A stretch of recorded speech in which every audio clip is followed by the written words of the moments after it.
Hello, my name is Bonnie Stolt, and this summer I've been able to participate in the Summer Undergraduate Research at Florida program. I'm a senior heading into my last year at Michigan State University, majoring in material science engineering with a minor in energy. I'll be applying this fall for fall 2023 admission to a PhD program, hoping to do research in materials for energy generation or storage. This summer, I was able to work in Dr. Megan Butala's lab in the Materials Science and Engineering Department of UF's Herbert Wertheim College of Engineering. Dr. Butala's lab focuses on the synthesis and study of lithium-ion battery materials. My project this summer focused on the effects of molybdenum doping on vanadium pentoxide cathode materials for lithium-ion batteries. Substitutional doping of vanadium with other transition metals has been reported by other researchers to improve vanadium pentoxide as a cathode material. Doping is known to increase lithium-ion conductivity by modifying the crystal structure and improve electronic conductivity by creating donor-like defects.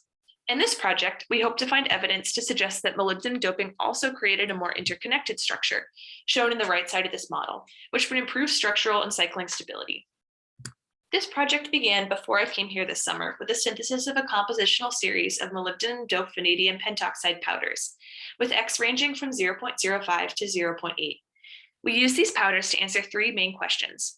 We used high-resolution X-ray diffraction data from Argonne's 11BM beamline to explore how doping affected the crystal structure of our samples.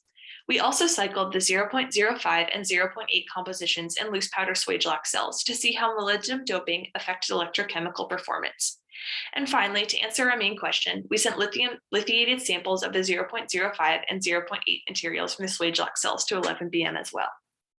Most of the data I have to show is from Swagelok cycling, since our 11BM data only came back recently, but there are still many important results to highlight.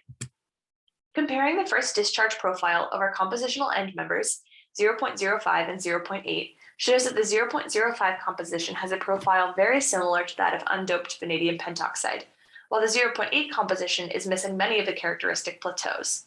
The first discharge profile is tied to structural transitions as lithium ions are inserted or removed. The 0.8 sample's gentler curve suggests that molybdenum doping suppresses some of the structural transitions that vanadium pentoxide typically undergoes during discharge, potentially improving the reversibility of this material. Comparing the overall cycling results, we can see that the intercalated moles of lithium per formula unit, shown on the x-axis, drops dramatically in the 0.05 composition and far more modestly in the 0.8 composition. This suggests that molybdenum doping also increases cycling stability and capacity retention. Graphing the capacity of a battery versus cycle number also gives us insight into the behavior of doped vanadium pentoxide. You can see those values graphed here with different colors representing different samples, and filled circles representing discharge values, while open circles represent charge values. Coulombic efficiency is also shown above each plot. The charge and discharge capacity values are much more similar in the 0.8 composition. There's far more overlap with the circles on the graph. This suggests that molybdenum doping increases the reversibility of a vanadium pentoxide cathode. It can hold a similar amount of lithium upon charging as it could while discharging.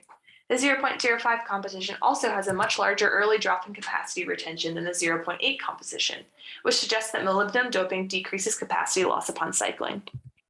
In summary, molybdenum doping affects the electrochemical performance of vanadium pentoxide cathode materials by suppressing some structural transitions during the first discharge, improving reversibility throughout cycling, and improving capacity retention throughout cycling. Thank you to everyone at UF who made the SURF program possible, and especially to Dr. Butala, John, and Kasturi for everything you taught me this summer.